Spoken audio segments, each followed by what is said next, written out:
Champions আজকের topic হলো 369, যাকে আমরা ব্রহ্মাণ্ডের চাবি বলে থাকি।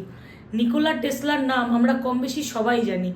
Nikola Tesla has a particular fascination about 369, আর উনি যে কোনো কাজ 369-এর সেটকে ক্যালকুলেট করেই করতেন।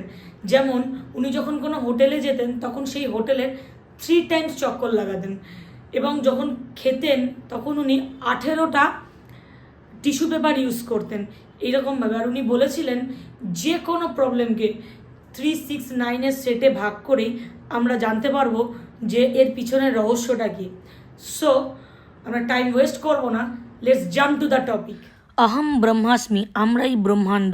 যা এই ইউনিভার্সে রয়েছে বা ব্রহ্মাণ্ডে রয়েছে তা আমাদের ভিতরেও রয়েছে, আর সেটাকে কাজে লাগিয়ে কিভাবে আমরা আমাদের স্বপ্ন পূরণ করতে পারি আসুন দেখি। এই ব্রহ্মাণ্ডে প্রতিটি জিনিস ছোট ছোট পার্টিকেল দিয়ে তৈরি, আর এটা কোয়ান্টাম মেকানিক্স অলরেডি প্রুভড করেছে।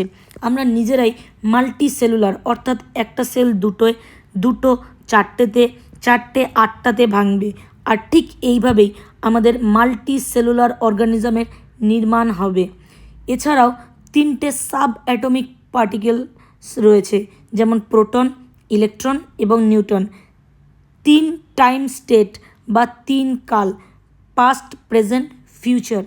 নিকোলা টেসলা এই 369-এর সিগনিফিকেন্স দুনিয়াকে জানাতে চেয়েছিলেন, যা দিয়ে মানুষ তার স্টেট অফ মাইন্ডকে এমনভাবে কাজে লাগায় যাতে তার সব ইচ্ছে পূরণ হয়। ম্যাথামেটিক্সটা ভালোভাবে বুঝতে পারলেই অ্যান্সার দেওয়াটা ভীষণ ইজি। উইদাউট ম্যাথামেটিক্স আমরা একটুও এগোতে পারবো না। ইউনিভার্সে ম্যাথস অলরেডি প্রেজেন্ট ছিল, মানুষ যা শুধুমাত্র খুঁজে বার করেছে। Maths is a language of universe. এছাড়া ফিজিক্স অ্যান্ড বায়োলজির ভূমিকাও অনেক, যা আমরা অলরেডি প্রমাণ পেয়েছি কিছুক্ষণ আগেই। আমাদের ফোনে জিপিএস পজিশন যেই মেকানিকে আধারিত তাকে ট্রাইলেটারেশন বলে। ট্রাইলেটারেশন হলো কমপক্ষে 3টি পরিচিতি বিন্দু থেকে আপনার দূরত্ব জেনে একটি অবস্থান নির্ধারণ করছে। জিপিএসে এই পরিচিতি বিন্দুগুলোই হলো স্যাটেলাইট। একটি সার্কেলকে 360 ডিগ্রি হয়। ওয়েন ইউ অ্যাডেড আপ 3 + 6 + 0 = 9, সার্কেলটিকে মাঝ বরাবর ভাগ করলে 180, 1 + 8 + 0 = 9, আরও ভাগ করলে 99। এইভাবে আপনি যদি square, rectangle, triangle, Pentagon, hexagon, heptagon যারই কম্পাউন্ড নাম্বারকে সিঙ্গুলার নাম্বারে আনবেন সেটা =9ই হবে। একটি সাধারণ ব্যক্তির মিনিটে পালস রেট 72 টাইমস, 7 + 2 = 9। একটি সাধারণ মানুষ প্রতি মিনিটে 18 বার শ্বাস নেয়। 1 + 8 = another 9। সমুদ্রের ঢেউয়ের অ্যাভারেজ ফ্রিকোয়েন্সি প্রতি মিনিট 18 হয়, যা 1 + 8 = 9। আমাদের মুনি ঋষিরা বলতেন সমস্ত ব্রহ্মাণ্ডেই একটা ফ্রিকোয়েন্সি সবসময় বাজে, যাকে তারা নামকরণ দেন ওং। ভেরি রিসেন্ট নাসাও এক্সপেরিমেন্টে প্রুফ করেন এই সব কিছুই এক ফ্রিকোয়েন্সিতে কাজ করছে।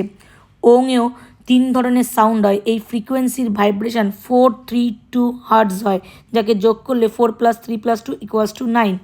ভগবদ্গীতায় আমরা 18টি অধ্যায় পাই। 1 + 8 = 9। কুরুক্ষেত্রের যুদ্ধ কৌরব এবং পাণ্ডবদের মধ্যে চলেছিল 18 দিন। 1 + 8 = another 9। এবং যুদ্ধের ফলে যুধিষ্ঠির মহারাজ হস্তিনাপুরে রাজ সিংহাসনে বসেন। 36 বছর তিনি রাজত্ব করেছিলেন। 3 + 6 = 9। আর সর্বোপরি আমাদের প্ল্যানেট সংখ্যা 9। এই 9 প্ল্যানেটই আমাদেরকে চালনা করছে। 9কে যতবারই আপনি মাল্টিপ্লাই করবেন সেই সংখ্যা দিয়ে তার ফল যা বেরোবে সেটা তার কম্পাউন্ড নাম্বারকে সিঙ্গুলারে আনলে 9ই হবে। চ্যাম্পিয়ন্স, আমরা এটা মাথায় রাখবো, লজিক যেখানে শেষ হয় ম্যাজিক ঠিক সেখান থেকেই শুরু হয়। তো এই 369-এর সেটকে আমরা ভাগ করব হলো মর্নিংয়ে 3 বার, আফটারনুন বা নুন আফটার 12 মানে দুপুর 1টা থেকে বিকেল 4টের মধ্যে, আর নাইট মানে বেড টাইম আমরা যখন শুতে যাব ঠিক সেই সময়। কিভাবে লিখবো আমি আপনাদেরকে একটা উদাহরণ দিই। আপনারা আপনার ক্যামেরাটাকে দেখুন। মর্নিংয়ে লিখবো আমরা হচ্ছে 3 টাইমস, 1 2 3। আর দুপুরবেলা 1 2 3 4 5 6 6বার।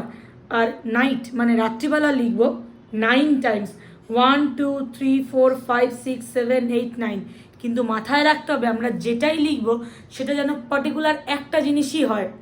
এই একটা জিনিসকেই আমরা 3বার লিখব, সকালে, দুপুরে লিখব 6বার এবং রাতে লিখব 9বার, এবং এটা করতে হবে 45 ডেজ।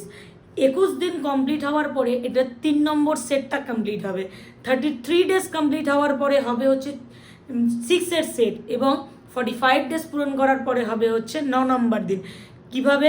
21, 2 + 1 3, 33, 3 + 3 6। আমরা প্রতিটা কম্পাউন্ড নাম্বারকে সিঙ্গেল ডিজিটে নিয়ে আসবো, এবং 45 মানে 4 + 5 = 9। এবং এটাও মাথায় রাখতে হবে পাশাপাশি যদি আমরা একবারও মিস করি যে কোনো দিন, তাহলে আমরা এটাকে রিপিট করতে পারবো না, আর ওটা আমাদের আবার ডে 1 থেকে স্টার্ট করতে হবে। এটা আমাদের স্বপ্নের ব্যাপার, সো আমাদের কেয়ারফুল থাকতেই হবে যাতে কোনোভাবে আমরা এটা মিস না করি। আর আপনারা চেষ্টা করবেন যাতে কোনোভাবে মিস না করে 45 ডেজের চ্যালেঞ্জ আপনারা পূরণ করতে পারেন 369 দ্য ইউনিভার্সাল কোডকে। আর একটা জিনিস, আমাদের অ্যাজ পার নিউমোলজি যাদের 2 তারিখ অথবা 2-এর সেটে অথবা 6-এর সেটে অথবা 7-এর সেটে অথবা 8-এর সেটে যাদের জন্ম, এই সিরিজটা আমি ডেফিনেটলি খুব শিগগিরই আপনাদের সামনে আনবো। তো তারা খুব শিগগিরই ইনটিউশন পাওয়ার তাদের খুব স্ট্রং থাকে এবং তারা ইমিডিয়েটলি এটাকে অ্যাচিভ করতে পারে, এবং ম্যানিফেস্টেশন তাদের খুব তাড়াতাড়ি কাজ করে। তা বলে বাকিদের কি করবে না? ডেফিনেটলি নয়। আপনারা যখনই এটাকে করবেন আপনারা ভিজুয়ালাইজ করবেন, ইম্যাজিন রাখবেন, এবং সব থেকে বড় কথা আপনারা ফিল করবেন, আর তার থেকেও উপরে গ্র্যাটিটিউড শো করবেন ইউনিভার্সকে, যে thank you so much universe আমার স্বপ্ন পূরণ করার জন্য। এবং প্রতিটা লেখা যেন প্রেজেন্ট টেন্সে হয়, আর মনে রাখবেন আপনার গোল যেন 6 মাসের বেশি না হয়, তাহলে খুব শীঘ্রই আপনাদের ম্যানিফেস্টেশন সম্পূর্ণ হবে এবং পূরণ হবে। আই হোপ আপনারা সেটাকে ফুলফিল করতে পারবেন। Thank you so much for watching.